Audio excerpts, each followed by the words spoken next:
Get away, folks. All right, here we go. Let's find out what Liberty end up electing to go with into Kabum. A little bit tough for them, as we already mentioned, but Kabum also might give us a little bit of a different experiment. They've already gone with two very different compositions so far, and now they are pulling out the Melio for Redbird once more. And that's a big point I want to bring up, Dia, because Kabum, it's a pretty new roster. They made some changes after a disappointing spring, and they're not exactly sure, and I think we as viewers as well, not exactly sure what Kabum's identity is going to be, who's going to be the big carry of this team. We've seen Flawless and Crastiel both perform very well so far, but in two different styles. Game one, very facilitator. Game two, very much playing for themselves, them being the carries. So, Kabum, questions that need to be answered. Who's the carry of this team for Game 3? Yes, we'll find out soon. It's going to be tough as the Aphelios already picked up. Liberty are reinvesting in Liera.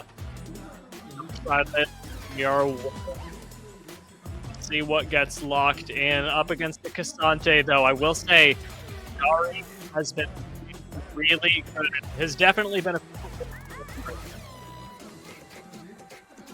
Now, what does Kabum opt to go for? We've already seen Luciamilio and tearing up solo queue. It's been very, very strong. I don't think we've seen it in the CBLOL yet so far, and this is going to be aggressive. So, looking like we're going towards that bot side carry focus for Kabum. But Liberty on the other side, that all-important Aphelios, Dia, is 2-0 today. Now 7-2 in the CBLOL.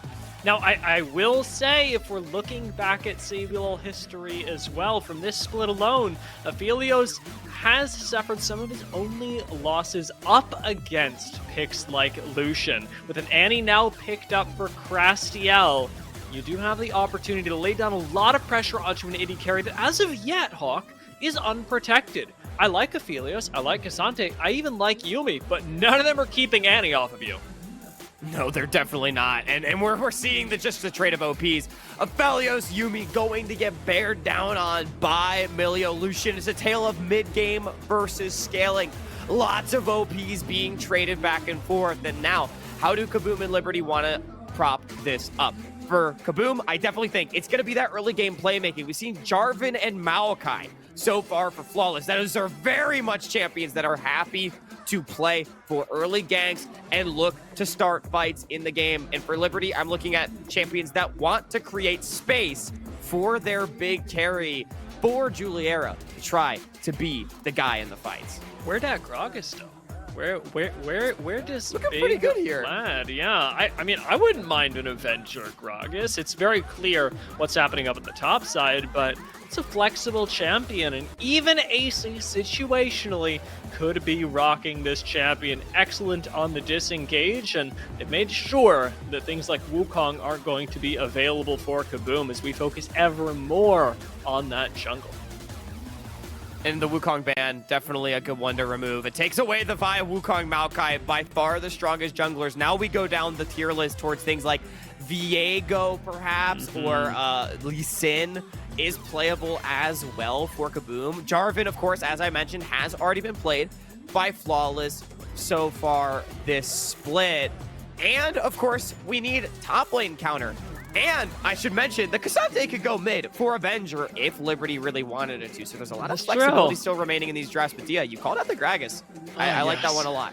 I breathe a sigh of relief as it gets locked in. I was like, Evelyn, no way we're about to change my understanding of the game League of Legends at this moment. Unfortunately, this isn't another IU game from last split. We're staying in my comfort zone, and seeing the Gragas locked in does start to answer the Liberty question, but it doesn't finish it just yet. And in fact, Kabum are going to pose yet another problem, saying, all right, well, I see you picked up one disengage. I raise you one more Giga engage. Yeah, how about more playmaking? I love this from Flawless. If you want to play a facilitating jungle style with a skirmish comp, Nocturne is one of the best champions in the game to do it. Now, we did see some Croc turn last week for Croc, for Loud. It did lose. I gotta be honest, that was not the Nocturne situation. I'm still such a Nocturne truther. I think this champion is very, very strong when used correctly, and you need good engage, good skirmish and good playmaking elsewhere on your team, so Nocturne can sort of be the secondary version of that. Well, when you've got Lucian Milio, Annie, Sion to create space and to really make plays, I think this Nocturne is going to slot him brilliantly against what is currently a one-threat comp for Kabum.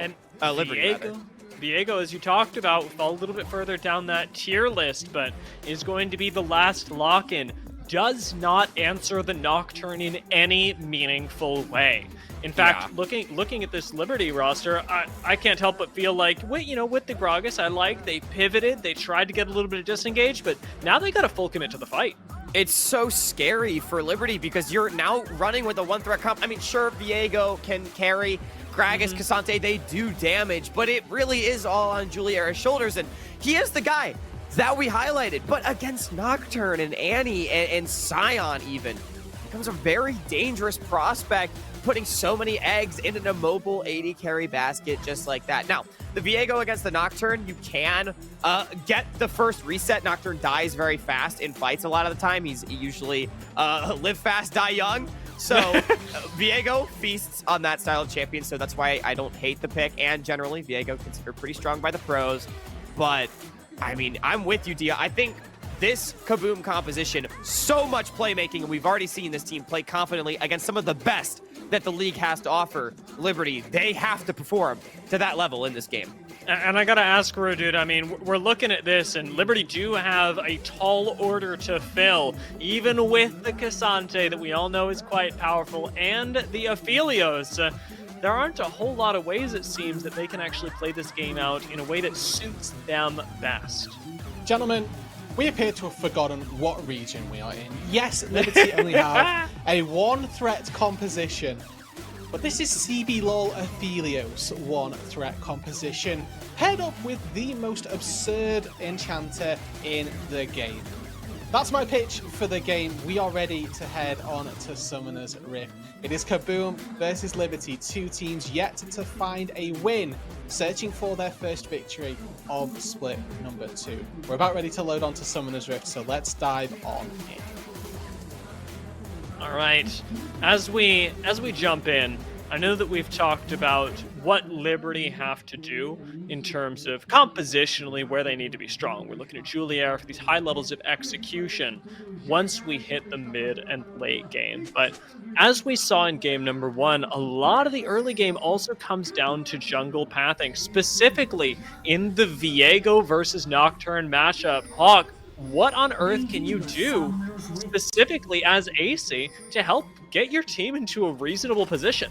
You've got to try to find push in one of your lanes and try to attack flawless, because one of the weaknesses of the Nocturne is that pre-6, it's not very strong. There's not much playmaking there, and Viego is a very good duelist if you're able to find a good play. The problem is, I don't think Liberty has the best lanes to really play around. Crastiel should have shove in mid, which means that Kabum, in theory, would be able to support their jungler at any given time. And honestly, I know it's CBLOL and we love crazy as our game here, right? But at the same time, these junglers, not the biggest of playmakers really early on. I think this early game, all about the bottom lane. Raven and Redbert on the Lucian Milio up against Juliera's Aphelios. How big of a lead can they get? Because we've not talked much about Raven, but he was called up from Academy, middle of last split, played 6 games to mixed success, hasn't really looked that great so far in the CBLOL, and Kabum needs him to step up. We've already highlighted that this is a bot-focused meta, and clearly now 2 games out of 3, Kabum has picked champions that want to facilitate this player as the carry. So I need to see big things out of Raven, given, in my opinion, a great situation from Kabum this game. And he's on Lucian. No better champion to do it into Aphelios, especially if you want to try and shut somebody down in the early game. Now, I'd also posit here that Crastiel is going to be a big part of this, and because of the performance we saw from him when they ran the Jarvan Galio composition, subsequently then going with Jace Maokai, it's Flawless and Crastiel's synergy that have just determined a lot of the way that Kabum play the game. I wonder if Raven can do that same thing on Lucian. Yeah, I've so rarely seen a mid-jungle 2v2 come up into a league and look this good without having ever played together before. Crastiel and Flawless have really been excellent, and in the way that they've played around Raven has been good. as well. So I don't think that's the problem for Kabum. We've asked a lot of questions of other teams, can they play around their carries? INTZ, for example, which the answer obviously was yes earlier today. I think Kabum is the opposite problem. They play around their carries fairly well, but they don't seem like they have that individual spark that they need to overcome the best in the league. So up against Liberty, I want to see them pick up that confidence win. But for Liberty themselves, of course, if they can weather that storm and they can prop up their own carry, then I think that individual prowess of Juliera could be on full display in a carry. Sky's the limit for both of these rosters. Once you go down 0-2 at the start of the season, it's only up. That's what you're hoping for true. During the course. You don't want of to be hanging this out with game. Loud, that's for sure. One of these guys is picking up a win today, and it's just to be determined exactly how that comes about, who's going to come out on top, and what they can be proud of at the end of the day. They've demonstrated to the international audience in the CBLOL. The AC already perhaps starting an engagement on the Flawless. Nice going to come up quick, and Flawless is getting the better of this engage. Avenger and Crastiel are rotating over. Quick flash belly bump with Flawless flashing away. Gives the first blood to Liberty, and AC gets the reset on the Viego. Insta spell shield right back. This could be 2 kills early on for Liberty, and it looks that it will be. Crastiel gonna get slowed up on the escape. That's a double kill for AC before the 5-minute mark. Apparently, whenever I criticize the jungler, they just pop off. First it's Yampy, and now AC picking up 2, and I gotta be honest, I think it's a really big mistake from Kabum. Raven and Redbird, they had shove in the lane, but they opted to keep laning instead of rotating over to the skirmish. Miscommunication from Kabum gets punished, and Liberty off to a big-time early lead. And this is exactly what I was hoping for. Looking at the way that AC played last week, this was a jungler that, as you said, didn't know their role, didn't know exactly where they wanted to be, and where they could play confidently in team fights. When you're 2-0, if you're lacking confidence, I don't know what to tell you, and that's something that Viego should have all day from here on out. Yeah, most certainly. And again, Liberty, we wanted to see them attack Flawless and try to get a lead in the jungle matchup because Pre-6 Nocturne, not the strongest. And Dia, they have done exactly that. Full control of the bottom side as well, with Juliera having the Infernum. Means that Kabum, this early game, falling apart just a bit for them. Now, they're still very much in this game, and I'm still waiting for that level 6 playmaking to come through, but having just any sort of lead for Liberty early on when you are the better scaling comp could be big, and they might even get more. Ooh, yeah, looks like we're going to get some more. Belly Bump doesn't have a flash this time around, but Crastiel still going to be taken down extraordinarily low. No teleport on Annie. Unlocks AC to do as he likes on the map, and fortunately for Liberty, Infernal Drake's up. And I love this. AC not going back to the camps, immediately playing around the priority in the lanes. A really nice low investment gank in mid, going to get Liberty a free objective. And Luciamilio, they're not here to contest. They're not fighting around this first dragon the way they so desperately would have wanted to, Dia.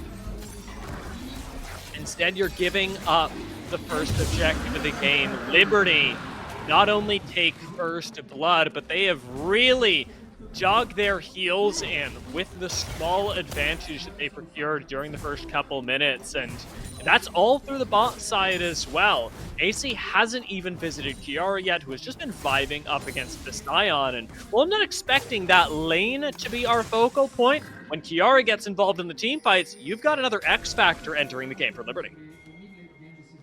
Oh, Dia, the CBLOL is just so great to watch sometimes. These teams really know how to push each other no matter where they might sit in the standings and what our expectations may be. Sure, on paper, these are two of the lower tier teams in the league, but I mean, the level of play we're seeing from Liberty so far has been fantastic, and Kabum struggling to find their way in. 1 minute still until the Rift Herald spawns. That could be an opportunity for Kabum to make a play. They should have level 6s on critical members at that point. And that would be the moment that I'm looking for Kabum to find a big play to get themselves back into this one. To me, Hawk, it's the magic of best of ones. As you said, you know, on paper, these two teams should have had a more difficult time up against each other, right? We had, I mean, reasonably so. 0-2, both of them. But we've also seen them play the game for less than an hour total this split. That's And true, that means that every time that we come back, that we get to see Kabum, Liberty, any team in the CBLOL jump onto the Rift again, we could get something totally different this early on into the split. And I love that in the first 2 weeks already, we are getting some of the best performances that we've seen, not just in this split, but even including the past from players league-wide. Dia, let's remember as well, Kabum in particular, they pushed Los very hard in the first game of the season. They had a big early game lead, in fact, couldn't quite convert, but I mean, the early game has been great, and they've been going up against some of the league's best. It just goes to show that anyone truly can push each other to the limit, no matter where they may be. It is AC starting up that Rift Herald. He's got priority in the solo lanes. First move from Avenger, so incredibly strong, but Flawless, you know he doesn't want to give this one away for free. He's saying, I'm playing Nocturne, I want to make a play. And he's got level 6, but Juliera in the bot lane goes extraordinarily low. Raven and Redbird won't be moving up to assist on any skirmish that would break out, but nothing happens. Kabum sit by and watch the Rift Herald go down. Not confident in their ability to contest, and that's while they're losing the bot side. Juliera almost goes down while saving his life by popping out on the Yuumi and tanking just a bit of the color. Yeah, but AC's on his way down here to try to prevent some sort of dive. You know Flawless wants to find it because Juliera is staying. But no, Flawless just gonna go back to farming. He can't find his way in, wanted to contest the Herald, did not choose to cross map bot. The Herald went Liberty's way anyway. And I think with AC's cover, Juliera should be just fine here, Dia. He's just sitting on vision. And everybody knows exactly where AC is, but evidently that is enough. And as you say, Julia gets to live for that classic one more wave. I don't know how many times I heard you say about this game. Right, it's just the threat. AC, by standing on vision in the bottom side, Kabum knows that they can't dive unless they want to get cleaned up by this 2-0 Viego. And now it's really concerning because, sure, Kabum, they're able to force Juliera out to base, but he didn't miss the wave, was able to stay for that. And that was the cross-map play. Flawless wasn't there for it. Watched the Herald die, didn't get anything in bot. And so it's just a free Herald for Kabum.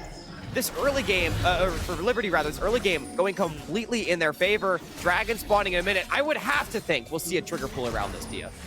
I'm going to be a Hex Tech, so Kabum might want to try and contest this. Just takes one good position, especially now that Nocturne has passed the level 6 mark. Saw it earlier, wasn't really used around the Rift Herald, and you're going to need an engage onto, say, a juicy target like Juliera, who's about to be on vision over by this ward. Flawless really pull the trigger on this. There goes the teleport already. Flawless is on top of Juliera. CC to the moon and back. An AD carry goes down, and Kabum make a big play in bot lane to pick up 2 kills. That's what I wanted to see. Really nicely done from Kabum. AC takes a base, and Juliera immediately gets jumped on. Fantastic trigger pull, Kabum. Definitely back in the game with that one. They should be able to get the Hextech Drake as well. That was a really great move from Flawless.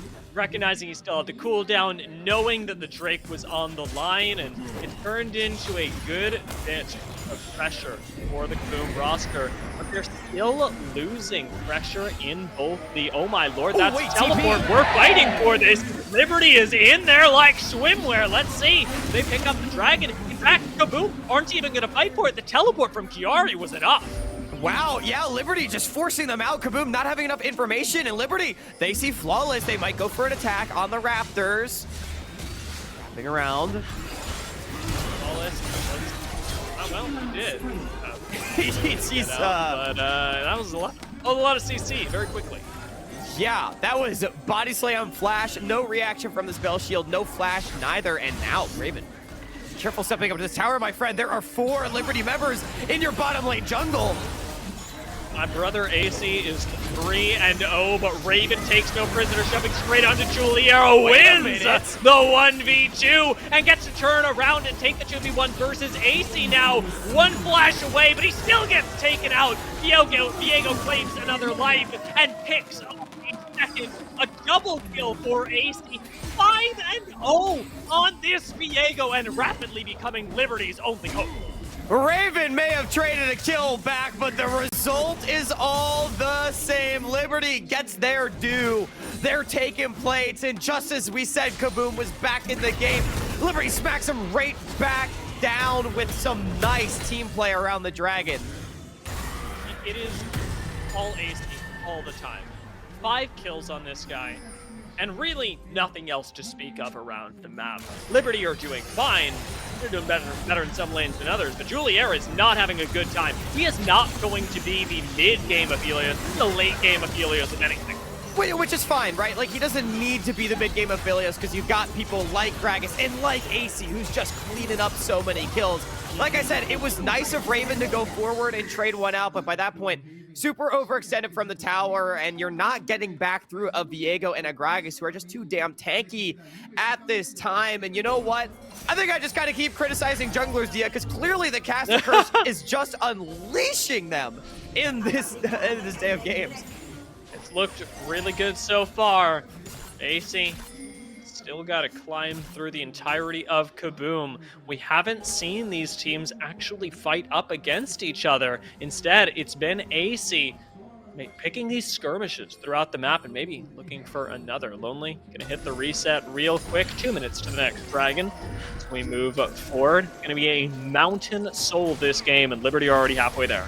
So what I will say, we are getting to the point in the game where Kabum is going to be strongest, right? One item completed on Raven. They've got the Gale Force, Crastiel almost to the Luden's Echo as well. They're going to have a lot of damage despite being behind. So Liberty does still need to be a little bit careful. But the thing is, they are up 2 dragons, as you so highlighted. They don't really need to feel much pressure to fight if they choose not to. Now, Dio? We are in the CBLOL. It's Something CBLOL. tells me they will choose to do so. However, worth noting that they have the option to not flip it at any moment if they want to. Matter of if and when. Yes. We've already got Avenger pushing out the bot lane, teleports up. We got a nice flank board if Liberty want to try and fight with this Rift Herald, and they're in a good position to do so. Crastiel ready with the timbers over the wall, jumps straight onto AC, who instantly has to disengage. Flashed on by Lonely, but in the backside, Raven has been assassinated by Chiari, and it's time for Liberty to roll over this fight. They save AC, they keep Viego alive, and they slay Kabum. I think that might just be the fight that seals the game, Dia. It looked like they had a good pick onto the Fed AC, but Yuumi is just too damn good at keeping him alive. And with 3 kills going over the Herald as well, this is going to be 0 objectives claimed for Kabum this entire early to mid portion of the game.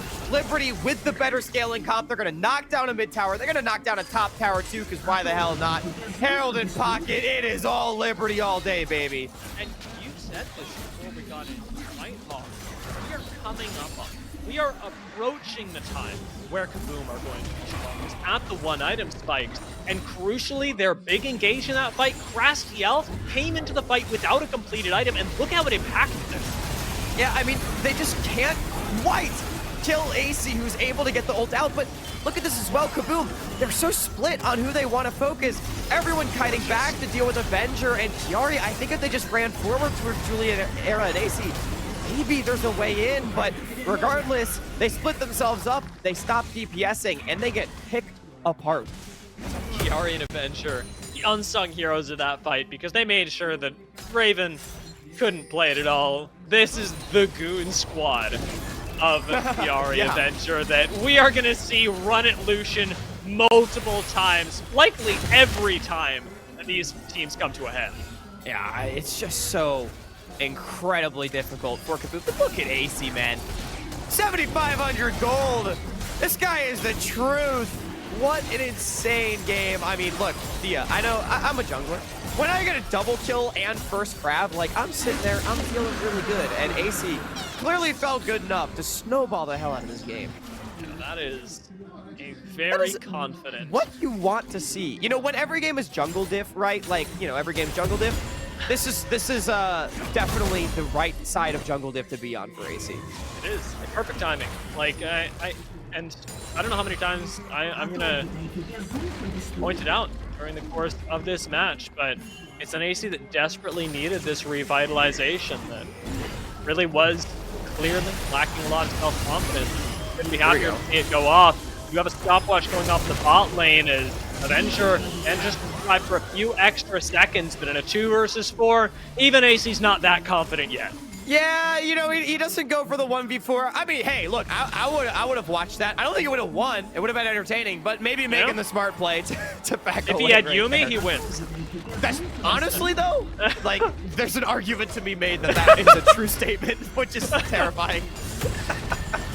But unfortunately, did not have his pocket kitten in his hand right there. Was off, you know, supporting the AD carry, something like a good support. That's so lame. Like, who? What you pick Yuumi for your AD carry? Like, come on, just go sit with your jungler, go skirmish. That's the real way to do it. That's what you gotta do. Whenever I play Yuumi, I just see whoever's getting fed in the early game. That's my AD carry now. That's your AD carry. You leave your marksman like, all right, good luck. I'm gonna go to the store and get milk and not come back. Okay. I'm leading 2v1 down here, and what? Like, right. We're winning every fight in the game. Like, oh, you're getting dove under tower? Sorry. Yeah. If you guys want to see what it feels like to really be an AD carry this game, watch how it feels when Kiari is all over Raven, or, you know, when Flawless is ulting Juliera. As guys, we're talking about AD carry metas. When top laners decide it's time for the AD carry meta to end, it ends. True. Yeah, and you know, we were talking about all this like one threat, like Juliera has to be the guy nonsense. Like, honestly, AC's fed enough at this point. Just let Kabum Nocturne all over the Felios. Go hop on the Viego and dive their backline. Like, it's fine. Juliera's just bait at this point, right?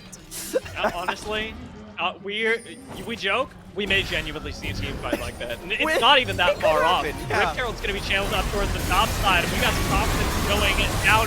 It's Nocturne ult straight on to Ace, and again, he disengages. The man is still alive, and the rest of Liberty get to walk forward completely unpressured. Kabum are dumping everything into Viego and coming up empty-handed. Oh, maybe we press all of our buttons on whoever we want, and we still can't kill them because Kabum, they're just too far behind. A really nice AoE from Liberty to force them back, and it's going to be a tier 2 for their troubles. That is just no sweat coming out of the cores of Liberty. It was a quick, easy disengage. Flash was burned on AC. He's just gone back to base and picked up a black cleaver as we crest the 20-minute mark. Baron is available from this point on. Liberty are on sole point. They have a 5,000 gold lead, and the game is pretty darn far out of control. One might say irrecoverably far, unless Kabum can pull together a miracle.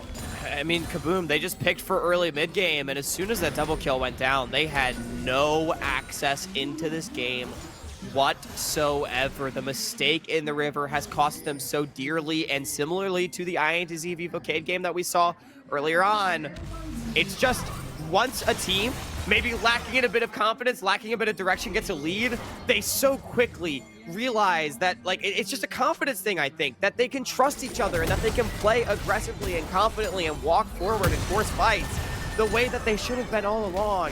And it's been such a great look from Liberty to do so, just bearing down on these waves, fogging into the river, and at some point, Kabum, they are going to be forced to face check. Last couple shots from this Gravitum on Juliera. We got red-white coming up soon, and that's going to be the time when Liberty pulled the trigger on one of these big objectives, whether it be the Soul or the Baron. We're going to have nothing to worry about. Another gun left to cycle through, but Kabum, they are watching per shot that Aphelios lays out. Their hopes of a team fight slip away.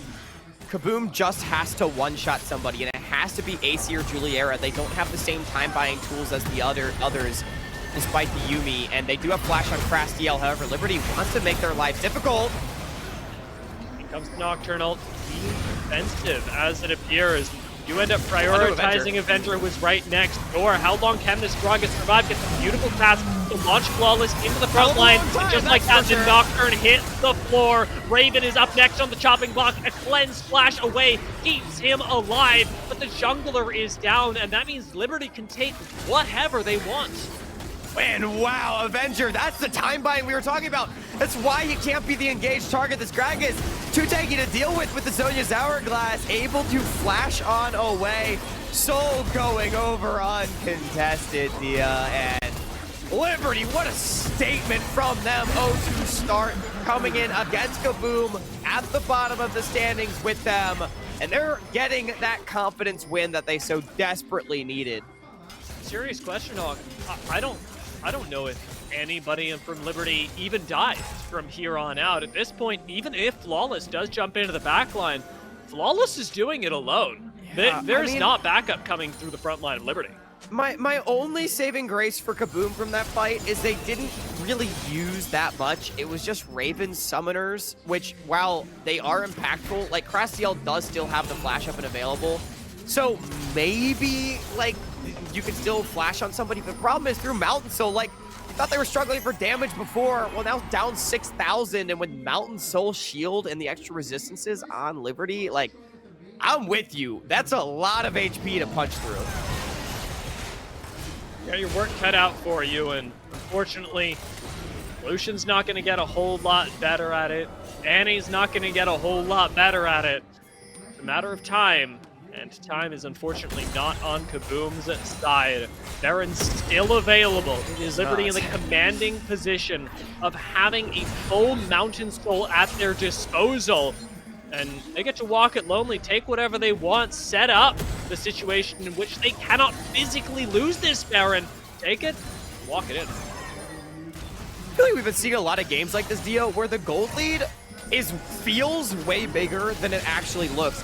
Liberty up 5,500. They're just going to start the Baron, and while 5,500 is big, it's not as big as how dominant I think this game has been. And Kabum, they're given one last chance. You've got to turn the game in your favor right here. Crastiel is spotted on the flank. Watch Avenger over the wall. He jumps in, looks for Redbird, does not get the cast, does drop the flash. Crastiel engages in the backside, comes onto Juliera, who is still alive, by the way, as Kiari shoots through Flawless. There's no way you can actually backline. Avenger finally goes down, but it's traded for a big infernum as Crastiel hits the floor. Juliera picks up another. The backline untouchable. Lonely from beyond the grave is still chasing down Juliera, but the rest of the team is gone. Lonely gonna go down finally, and Kabum pick up the expected team fight win. It was most certainly expected, but Liberty a bit touch and go at points. However, they're gonna get the Baron. Look at that, Juliera. We said he'd be the guy, Dia. He is in the team fight. The late game of Pelio scaling most certainly online. Baron in pocket. Liberty has everything they need to pick up their first win of the split.